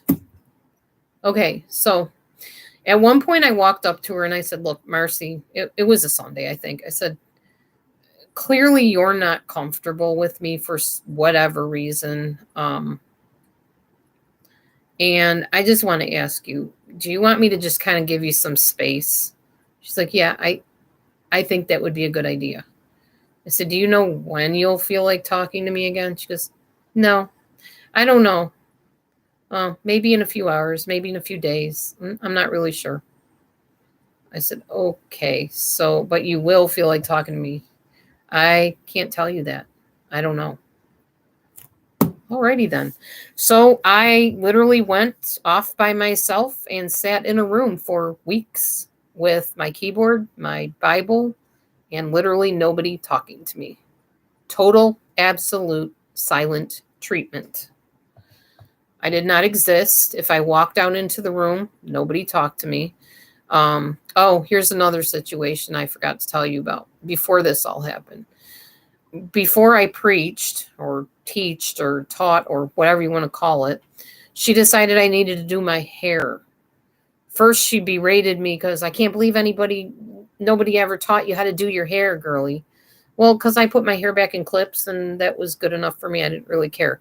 But apparently, being a minister, you're supposed to be creme de la creme and do everything like super whatever, ritzy. We're talking like TBN style hairstyles. If you ever watch Trinity Broadcasting Network, Tammy Faye Baker, that's what she wanted me to do with my hair. So she's like, let me show you how to do it, girly. So she grabs my hair and she's like pulling it up like this, teasing it, spraying it, and it's like sticking way up on my head. She's like, see, isn't that better? Yeah, sure. You don't like it, do you? I'm like, oh, it's fine. It's fine. Well, I don't mean you have to wear it like this. If you don't want to wear it like this, don't wear it like that. Don't ever let anybody tell you how to do stuff. That's not showing strength. You need to have spiritual strength to stand up for what you believe in. Okay, fine. So I left the hair alone. That's when I went and preached at her church, whatever. I came back home. The next day I got up and I'm thinking, I'm not going anywhere. It's Monday, I just throw the clips in my hair and I get up and I go about my business. So Ned says, Laura? I said, yeah. He goes, you didn't do your hair this morning, did you? No, I just woke up. I put it in hair clips. You didn't do it like Marcie taught you. No, was I supposed to? No, I'm just saying. Okay. So then Marcie wakes up. Oh, I see you didn't do your hair. I said, okay, you just told me yesterday I don't have to do my hair if I don't want to. Yeah, but I can't imagine why you wouldn't want to. Because why? It's Monday. Why do I need to fluff my hair up? Oh, you don't. I'm just saying. I just can't believe you didn't want to do it. Oh my God. Talk about a double bind. I was darned if I did and darned if I didn't. So it was like that for the next, I don't know, probably 3 days to a week, where every day I would wake up. You didn't do your hair. Maybe Marcie needs to show you how to do your hair again. You guys told me I don't need to worry about it, and it's okay to stand up and say I don't want to. Yeah, but we just can't believe you don't want to. I finally gave up. I was like, I can't get it to look like she made it anyways. She did it like one other time for me. There, now do you think you can do it? I don't know. Maybe. She goes, you can do it. It's not that hard, girly. You just brush it like this. And she's like showing me how, and I'm not retaining any of that. First of all, I ran out of my medicine when I was living with her, staying with her, whatever. Felt like living with her. My Topamax, which was for my thyroid. And when I don't have Topamax for a few days, I start shutting down. So I wasn't really retaining much of what was going on, other than I was terrified and petrified. And I just felt all these people coming at me the whole time I was there. So they finally let me go on the stupid hair thing eventually. And after that, God, I don't know. There was so much that went on, because it was like 10 and a half weeks. I'm almost positive, because it was only supposed to be a week. And then stuff happened that they couldn't get the car ready that they were giving me. So they're like, well, you got to stay because so-and-so wasn't able to fix the car right. And we're giving it to this other place that's going to work on it. And as soon as it's done, then you can leave. And I'm like, oh, God, please let them get this car done. I really want to get out of here, you know. So anyhow, yeah, time went on and weird stuff happened. And what else happened besides that stupid hair incident? God, there was so much. So much I don't even remember it all. Mostly it was just sitting in that room by myself and wondering why I was being punished, you know. Oh yeah, so I'm sitting in the room, and she never comes and talks to me at all during those like 4 weeks or whatever it was. Finally, she comes in and she goes, Ned and I are going out to eat. You want to come? I'm like, yes. So I went out with them, and we're sitting in a bench. Now, picture this. Ned, Marcie, me. Okay, so Marcie's here, Ned's on the other side of her. We're sitting on this bench. It's kind of like a rounded bench. And we got done eating, and she goes, so Ned, you got to see this. I can make Laura squirm. He's like, well, that's ridiculous. Why would you do that? She's like, it's just funny. I don't know. She's like, see, watch. And she's like, girly. And she glares at me like with that narcissistic glare. And I'm just like scrunching down going, oh my God. She goes like, see, isn't that funny? Oh my gosh. You're really that afraid of me, girly? And I was like terrified of her. Yes, I was. So, yeah, that happened. And then on the way home in the truck, he says, how are you girls, getting along? And she's like, I don't know. She hasn't talked to me in 4 weeks. She just stays in the room all the time and doesn't associate with me. And I'm thinking, well, gee, I wonder why, And he's like, oh, well, that's odd. She's like, yeah, I don't know. I said, Marcie, you told me to give you space. She goes, I didn't mean that long. I said, well, you never came and told me you were okay with me. Am I just supposed to assume it? She goes, I don't know. I was just saying, you just been in your room the whole time. It doesn't seem like you really want to do anything with us. Like you really want to be part of us. I was like, I flip and give up at this point. Seriously. Another time. Okay. I'm starting to remember this. It's all coming back, but it's probably not in order. So forgive me for that, but it all happened. And it all happened because I've told the same story like over and over again. If you've been on my channel any length of time, it's the same stuff. Okay, so another time, she decided when I first got there, we were going to go and we were going to get some movies. So we got some movies. I didn't know what movies she got till she got home to her house, her trailer. She turns on the movie. It's the movie Monster. I don't know if you guys have ever seen that, but it's about a serial killer that went around killing people. And I don't know what she did at that point after doing things with them or whatever. Ugh, and I could barely watch. I can't handle that stuff. You guys know that. So I'm just like cringing through the whole thing, and she's laughing at me. Ha ha, that really bothers you, doesn't it? Oh my gosh, that's so funny. I'm like, no, it's not funny. It's horrifying to me. I don't watch this kind of stuff. So then she puts on a movie with Angelina Jolie called Taking Lives, about another serial killer, a guy this time, and he does terrible things to people. I will not get into details because it's just really morbid. But I am just like literally cringing into the sofa, trying to bury my ear and plugging my other ear and hiding my head in the sofa. And she is just finding that so hysterically funny. And she went and told Ned later on, "Oh, you should have seen her. Oh my gosh, it was so funny. You know, she can't handle any of this stuff, Ned. She just really gets freaked out by it. It really bothers her. Like it was just so hysterical. My pain and my fear was funny to her." Okay, so yeah, there was that. And then we were watching something one night and a Miss Piggy pizza commercial came on. And she says to her husband, "Ned, doesn't she remind you of somebody in this room?" He's like, "Who?" She goes, "The pig, Miss Piggy." He's like, "Who? What are you talking about?" She goes, "She just reminds me of Laura so much. She's just like mean. She's absolutely cruel and nasty. One of the meanest, nastiest people I've ever met in my life. Just cruel." So she thought that was funny too. And then I remember at one point, there were like a couple things. She got upset at her husband at one point and stopped talking to him for like days at a time, silent treatment. And he's like, "I bet I know what she's mad at me about."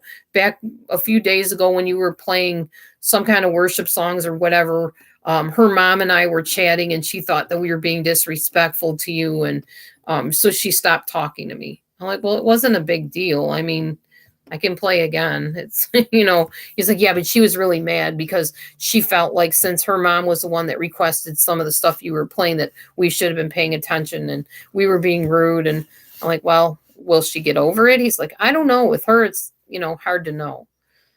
Well, eventually she got over it. I don't know how long it took her. It took her a while, but she finally did get over that. But good God. Anyway, I went to her and I was like, "Marcie, that's your husband. Don't like cut him off just because I was playing some songs on the keyboard and your mom and him were, laughing and talking during it." She's like, "No, he shouldn't treat you like that. He should be respectful." This was before all that other garbage happened with her where she hated me and I banished myself to the room.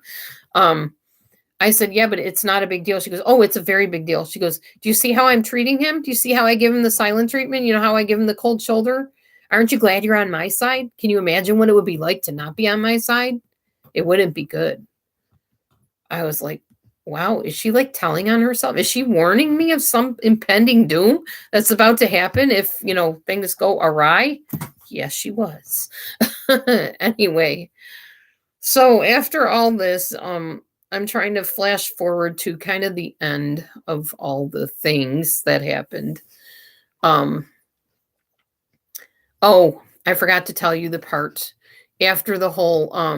I think you do have a trouble with affection because of the things that you've been through in your past. After that, the day after, her mother comes over, and we're sitting there watching a talk show episode, and it's about TD Jakes's sister, daughter, something like that. TD Jakes is a preacher, by the way. And she's talking about how she was abused in a certain way that I won't get into, and how it really, caused her a lot of grief and problems and whatever. And that she had problems with hugs and things like that. So Marcie gets really upset. She's like, "Can we turn this off?" So her mother's like, "Well, I was watching it, Mars." She's like, "I know, just turn it off. It's making me upset." So we turn it off. And she says, "Mom, I got to ask you a question." Now, this is the day after she did this with me, where she asked me and I told her, "Yes, you have an issue with affection." Then she couldn't hug me. She says, "Mom, do you think I have an issue with affection? Do you think I have trouble hugging people?" I wanted to crawl under the carpet. I'm like, is she seriously asking this? That, like, making a subtle covert dig at me to her mother? I almost thought it was a setup. Maybe her mother's in on it. But her mother's like, "Well, gee, I don't know, Mars. I don't know." You did have that one time when such and such happened, and then they just started talking about something. And then Marcie goes in the other room. She can still see us. And her mother gets up and she's like, well, I got to go, Marce. I'm going to leave now. See you later. She's like, okay, bye, Mom. And as she's heading towards the door, she looks at me and she goes, it's okay, Laura. Come here. I'll give you a hug. I was like, oh my God. Are you serious right now? So Marcie is glaring at me, just beyond irritated with me. Like, how dare you come between me and my mother? How dare you accept a hug from her just because I said I wouldn't hug you? I mean, it was bad. She didn't say any of this. Just her eyes were saying it. And I was reading it subtly. I'm a bit empathic when I need to be, especially for self-preservation. So finally her mother leaves, goes out the door, leaves, goes home. And Marcie goes out to the deck again with her, madder than a wet hen. I finally get the courage to go out there. And I say, is everything okay? Yeah, everything's fine. I said, no, it's not. What's happening? Oh, and then she's like, nothing, girly, nothing. Everything's fine. Go inside. I'm like, no, I'm not going inside till you talk to me because I know something's up and I'm not going to let this constantly fester between us. This happens all the time. I'm not doing it. I said, I just want to apologize for hugging your mom. I wasn't trying to hurt you or whatever. She just wanted to give me a hug goodbye. I didn't mean that as like an attack on you. She's like, no. Listen to me. You will never come between me and my mother. Do you understand me? We're tight. I'm like, yeah, I wasn't trying to. She's like, just know this. I don't care if she's your spiritual mom or what you two do, but you will never divide my mother. People have tried. Many girls have tried, but you won't do it. You won't be able to do it. We are just too close. All righty then. Yes. Okay. I got it. No problem. So finally, thankfully, the day comes to go home. They give me the car. I'm sitting on the couch. I remember it like it was yesterday. And there were other times she said that she bet she could get me to leave my husband. That was another thing she did quite regularly. I bet I can get you to leave your husband. All I have to do is say a few things and you'd leave him. I know you better than you know yourself. Stuff like that. Okay, so back to the leaving part because I'm ready to get out of this discussion anyways on this video. Y'all get the drift anyways, I'm sure by now. So it's the day to leave and she's like really quiet and I'm like, what's wrong, Marcia? She says, nothing. I said, oh yeah, something's wrong and I'm leaving. It's the last day. You owe it to me to tell me what on earth has gone on here.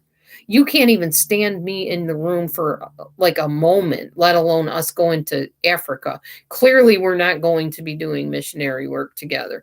No. I said, okay, why? All I want to know is why did you treat me like this? Why did you shun me for weeks? Why did you compare me to Miss Piggy? Why did you accuse me of stealing when I would never? Why? Oh, don't make me tell you, girlie. Please don't make me tell you. I said, what do you mean? You don't understand. I can't. I don't want to talk about it. I don't want to tell you. Please don't make me say I'm sorry. I won't make you. I hope you would do it on your own. I just can't, girlie. I can't. Okay. Hi, sweet wheat. She's like, but you're right. I do owe you at least, honesty to tell you. So I really don't want to, but promise that you won't do to me what you did to Dove, my former friend. What do you mean what I did to her? You went online and talked about it to everybody afterwards, and I don't want you to do that to me. And then she changes demeanor totally. She goes, because if you do, if you think it was hard for you with her and how she deserted you and ended the friendship, you have no idea. I said, what do you mean? She goes, all I'm saying is I know me. I know me, and I will make it very bad for you. So just promise me you won't do that, girlie, please, and then I'll tell you whatever you want to know. At this point, I'm like, oh my God, what do I have to lose? I'm leaving here. Thank God. Okay, Marcie, just tell me why. What did I do to deserve all this? Well, that's the thing, girlie. I don't like me. God is mad at me. Father is mad at me. I said, what are you talking about?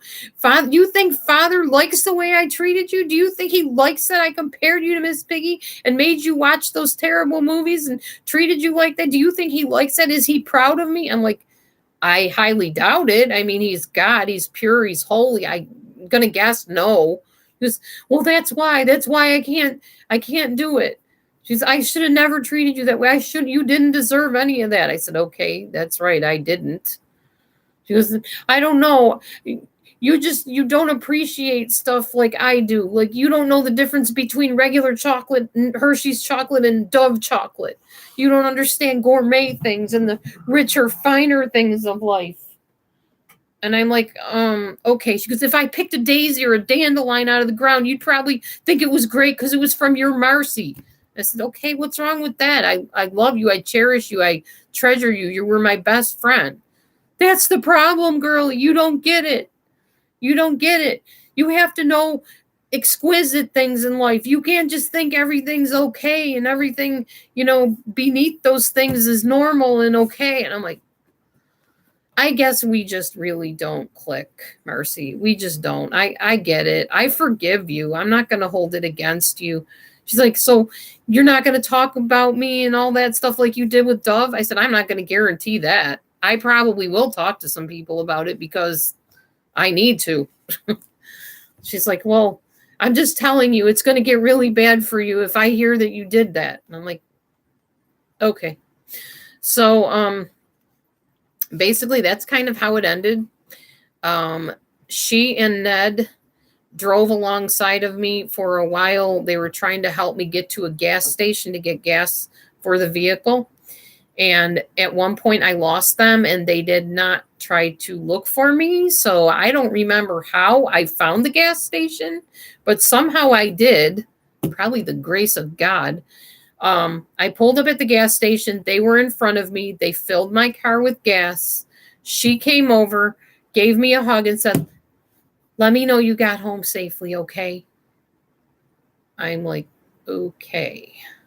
So I got in the car and I drove 6 hours from Missouri back home to Illinois, walked up the front walk past my gate.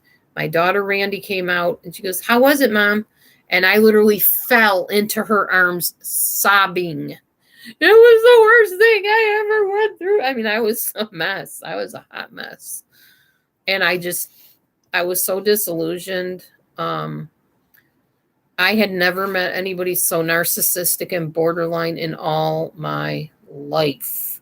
Oh, I did forget to tell you the part about where her little young friend died and Marcie put on all black and came out into the kitchen and sat there with a stoic, weird look on her face. Like she wasn't crying. She wasn't upset. This was a young girl that she knew from like years and very close to this girl. She didn't shed a tear. And I said, I feel like I should hug you or something. She's like, why? I said, to comfort you? Your best friend just died? She's like, yeah, it's sad and everything. And I feel bad about it.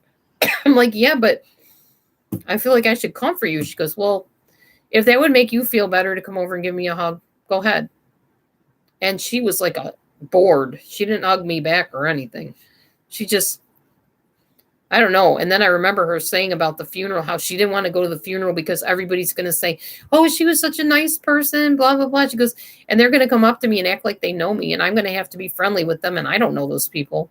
And I might not even like those people. She said the same thing about meet and greets at her church. She didn't like meet and greets because what if she finds out later she didn't like the person she greeted and she has to be all nice to him? I was like, wow, okay. So yeah, anyway, I drove home, like I said, fell into Randy's arms, cried and cried, tried to seek some kind of comfort from my narcissistic ex-husband, Roland, who didn't give me any. Basically, his attitude was, I told you to stop being friends with those kind of people. You shouldn't have done it. You shouldn't have gone there. I told you. He didn't know anything. He didn't know anything about nor did he care about what these people did to me. Okay, so I went home. This is how my YouTube channel started. Here we go into the important part that really started the whole thing rolling. I went online on Pal Talk, which was the other forum that I was part of back then, and I made one room, if you will, chat room, where I told the whole story that I just told you. And people were coming in going, oh my God, you're telling my life story. Oh my gosh, you really get it. You understand. These people really do exist. It's true, and they were like all excited. And all of a sudden my phone rings and it's Ned on the phone, Marcie's husband. Laura, what are you doing? I'm kind of busy right now. Ned, what do you want? I just want to say that Marcie wants to talk to you. Okay, why isn't Marcie calling me? Well, I'm going to put her on the phone. Okay. So he puts her on the phone. She's like, hey, girlie, it's Marcie. I just want to ask you a question. Did Father tell you to open this chat room that you have going on right now? What do you mean? Did he tell you to? I'm not saying you have to close it. I'm not saying anything. I don't really care. I'm fine with whatever you want to talk about. But did Father tell you to open that chat room? Are you following him? Are you in his will right now? And I'm sitting there thinking, well, no, not exactly. No, it was my idea, So she's like, if Father didn't tell you to do that, then you know what you need to do. So I shut it down. And I got bombarded with emails. Where'd you go? Why'd you shut down the room? It was just getting interesting. I was just getting answers. We need you to talk about narcissism. And the way I figured out it was narcissism is I tried to admit myself because I thought I was crazy after what she put me through for 10 and a half weeks.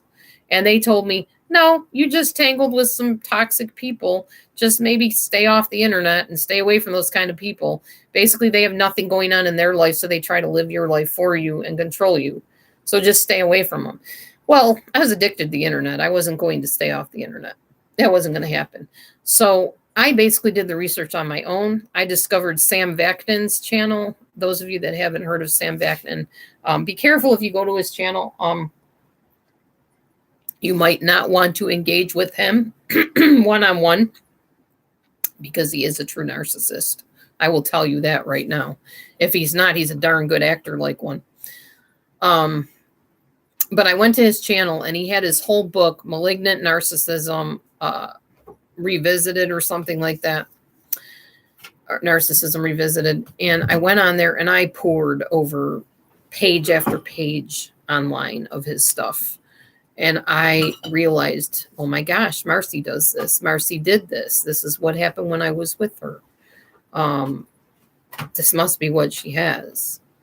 And I was sure. I did the whole narcissistic test, knowing her mannerisms and knowing how she treated me and knowing what I knew of her after 3.5 years with her. And I figured out she definitely had traits of narcissism. And that's what I had just been subjected to. So that was when I decided, okay, I'm not going to have my channel on Pale Talk. I think I'll go and try YouTube. And this was not YouTube Live. We didn't have live streams back then. I just uploaded videos. So I uploaded one video. And again, the emails came pouring in. Please keep talking about this. Make more videos. Talk more. Tell us more about your story. I'm going through this. One lady said, you saved my life. I was about to take pills. I had them right by my bedside. And I listened to you and I didn't take my own life because I heard you and it felt like you understood and you got it and you lived it. So I said, okay, well, this is interesting. I guess I'll make another video. So I did. And really the rest is kind of history. I met this one lady who told me, you should be getting paid for your videos. You're a life coach. That's what you are. Never do something for free that you can get paid for. I'll even put money to where my mouth is and I'll pay you. This lady worked for NASA, y'all. She still does, I'm pretty sure. Brilliant. And oh my gosh, genius. And probably very narcissistic herself as well. Because when I didn't do things the way she wanted, which was let her talk my ear off when she wasn't on her medication and berate me, then she ditched me. And I'm pretty sure she's been back on my channel in other names. She may be one of the people you've seen interrogating me under different names over the years. I'm pretty sure that was her a couple times. I'm almost positive it was. And but she is largely responsible for when I started taking money and calling myself a life coach. That's basically how that started. And then, well, eventually YouTube Live came about, the live streams, and I jumped on the bandwagon and met some interesting and yet unsavory characters over the years who still continue to be unsavory by their own choice for some dumb reason. And that's how it all happened. That is basically it. Does anybody have any questions at all? Because this is the very last time I will ever talk about that part of my life, because it is very upsetting to bring all that garbage back up again. This lady was just unreal. What's interesting, though, about her is she went on to become a domestic violence counselor. She helped women who were in domestic violence situations, and she worked for a shelter for several years and was a very active member working for that shelter. I'm pretty proud of her for that, honestly. And then she met her husband and adopted or took on motherhood of his 2 children. And yeah, the rest is kind of history with that. But I guess she's doing better. I don't know. Like I said, I don't talk to her. The last time I talked to her was like maybe 5 years ago. We talked on Facebook, and she kind of apologized to me for everything she put me through. She basically blamed it on her husband, Ned, at the time, that he was behind the scenes pulling the strings, telling her she had to get rid of me, that I didn't fit the description of who he wanted in their ministry, which I'm sure some of that is true. But you can't totally blame Ned for everything. And she didn't. She said, I'm going to own my part of it. I felt awful about how I treated you. It was so wrong. I'll never say anything I did was right. I absolutely treated you wrong. I handled everything the wrong way, and I'm so sorry. And I'm asking your forgiveness, but I don't blame you if you don't forgive me, the whole thing. And then I told her I forgave her, and I asked her questions. And then at one point she said she had to go, and she blocked me on Facebook. So it was like, I'm sorry, please forgive me. Okay, I got what I wanted. Bye. Boom, cut me off again. So yeah, more injury after that. So thankfully at that time I had a new narcissist in my life from YouTube that I had to deal with. So yeah, I didn't really worry about that too much. I just came back on here and dealt with the craziness I had to deal with here. But that is about the size of it. That's the story. Oh, yes, it definitely taught me about some people and myself. It taught me I was a lot more resilient than I thought I could be in a really scary situation. I, to this day, don't really understand how I made it through without absolutely going insane. I pretty much felt insane by the time she was done with me. That was nuts. Not to mention that she hooked up with the ex-best friend Dove. I forgot to tell you that part. Right in front of me on the computer screen, they were chatting away. She was talking about how she was going to put her in this place in her ministry, which is basically my place, and doing it right in front of me, and then came back to me and said, what is your problem? I said, I know who you're talking to. That's the very person you supposedly took me under your wing to heal from, and you're buddy-buddy with her now. What's going on? You don't think that I don't know what she's trying to do? I'm sitting there thinking, I don't think that you don't know. What? I know what she's doing. I know exactly what she's doing. She's not going to join me in ministry. You are part of our family. You are our ministry. And don't you ever forget it. You're family now. Yeah. Mm-hmm. Hate to see how she treats her enemies. That's how she treats family. But yes, she and Dove ended up hooking up together, and they got together in person. She flew out to Texas where Dove lives, and she actually moved to Texas to be with Dove in ministry and in friendship for many years. And there were people that came back and told me all about all the adventures they had together. And one of Marcie's friends would come and message me on Facebook, Yahoo at the time, and say, I know this is hard on you, Laura. It should really be you, not me, and not Dove that's with Marcie. You're just you're upset and I understand and I feel really bad and I wish it could be you. And I finally said, you know what? Lose my name, lose my number, lose my email, lose my online information, and do not contact me again. I don't want to hear anything about her. I don't want to talk to you about her. I don't want to hear anything about it anymore. I'm moving on. And when I finally cut her off and blocked her, that was when my healing process began. Probably one of the hardest things I ever had to do in my life because I thrived on chaos, which is highly toxic and uncomfortable. But we get comfortable in our uncomfortability sometimes when we have not a whole lot else going for us. I was in a miserable marriage without seeing any way out of it. And at the time, that was all I had going was my online experiences. So whereas I get that some of y'all, this is your life online.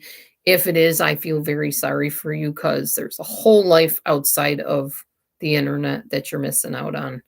So I'm hoping that maybe someday, if that is your case where you only have online, that you can at least put your foot into some other different direction in reality because it's much richer than anything you're going to find on a computer and cyberspace. So, yeah, that is the story. I'm surprised I remembered all of that, but yeah, I definitely remember a lot of it. It was pretty horrendous. Pretty low time in my life, for sure.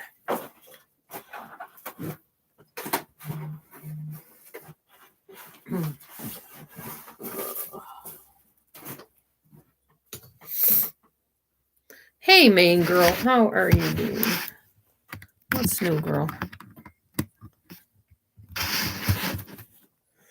Anyway, I am done sharing my story, but if anybody wants to talk to me about anything or ask me anything about that stuff, feel free. I don't mind answering questions. I just don't really have anything more to tell. That was basically everything I can remember. Oh, and I recently cut somebody else off who was part of that whole equation and was my friend for a long time. I don't know. She said something that really offended me, and I don't remember what it is. Questioned something that I think it was the vegetarian thing, and I cut her off. I just literally blocked her, have stopped talking to her.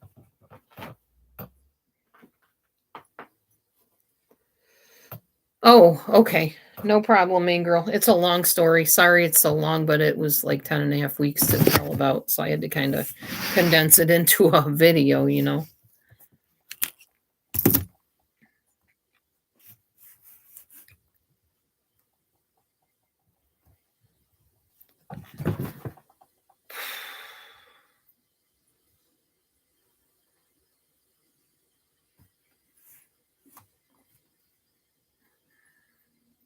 My throat is hurting from so much talking. This is why I don't stay online that much anymore. Oh, thank you, main girl. That's very nice of you. I appreciate you, girl. Honey? Husband, can you hear me? Can you hear me? The 15th. Start date. My start date.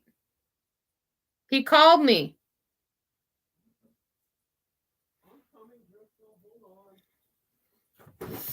My new job, honey. You don't have a new job one. Yes, I do. No. The 15th. You're fired. I didn't even start, goofball. Cool. I'm proud of you. Okay, anybody? Nobody? Oh. Well, Sunny's in and out of chat working, so she doesn't have time to be chatting. I think Miller came, saw, said, and left. He told me, never give out your email. Nah, I give out my email all the time, Miller. I've been doing it for years, and I will continue to do it. That's how I used to make money when I lived in my first marriage and we worked. We gave out our email so people could contact us for products and stuff. So, yeah, I will always give out my email. I have no problem. I do not feel threatened in email by anybody. Ah, well, that's nice. Are you saying that to me, main girl? I can text you. You'll be off this weekend.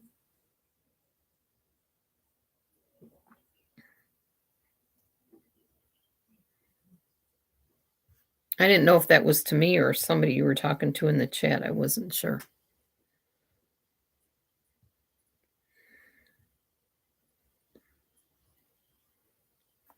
I assume it was me. I am very glad it's a weekend, guys, and I'm glad I waited to do this till the weekend. Somebody asked me the other day, "Will you please finish your story? We're waiting to hear the end of the story." So I'm like, there's no better time than the present. So I decided to do it, and now it's done, and I'm glad that's done.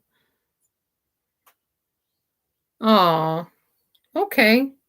Yeah, we can definitely text back and forth. Um, I'm not sure if I have your number. Do I have your number for texting? Let me check and see in my phone here if I have you.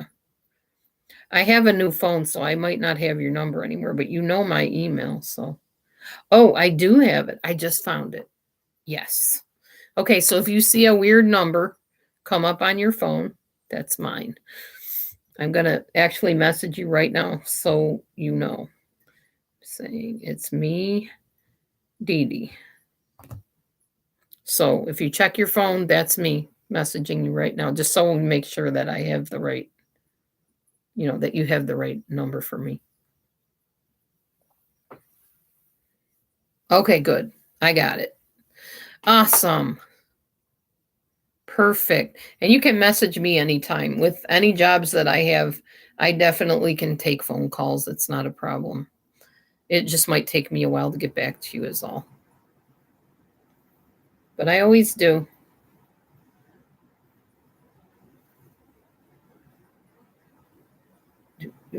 I heard from my friend Tara today. So that was nice. I don't hear from her very often, but it's nice when friends can finally touch base with you. Mm.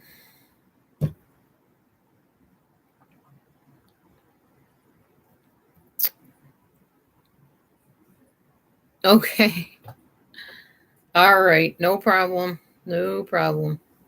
Yeah, I think the one thing that going through all this craziness did for me was help me recognize it.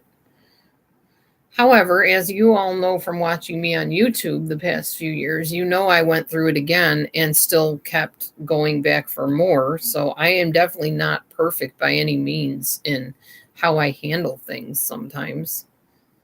I try to believe the best of situations, but sometimes the best is just not there. And you're trying to formulate it in your head that it's there when it's not.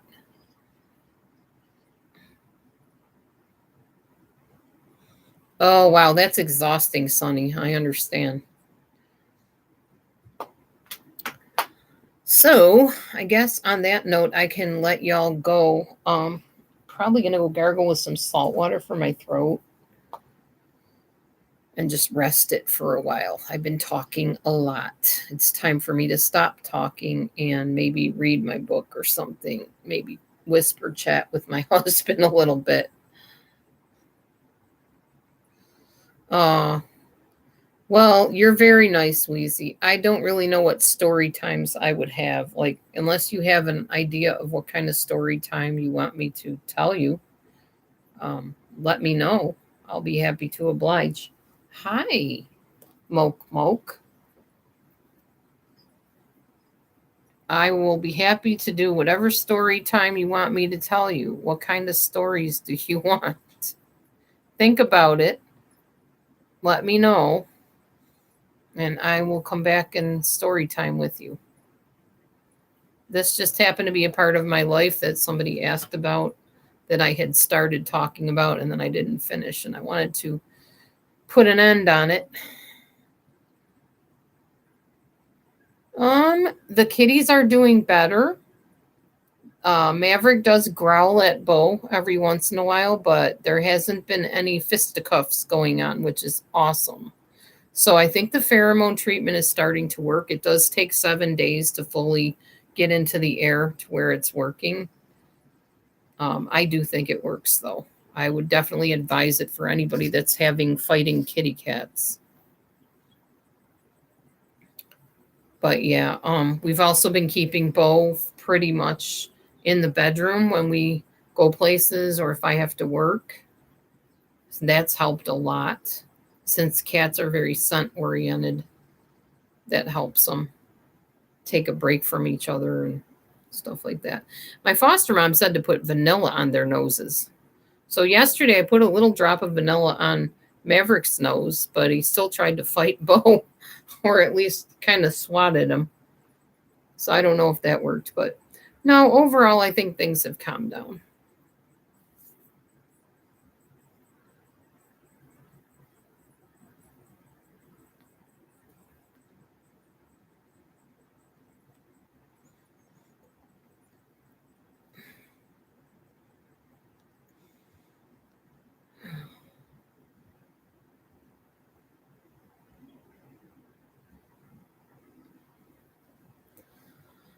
All right. If there's no more questions or no more comments or whatever, I guess I will head off of here and go. I need to go track my foods that I ate today too, so I stay accountable with that. You too. Enjoy your evening too. I'll talk to you soon.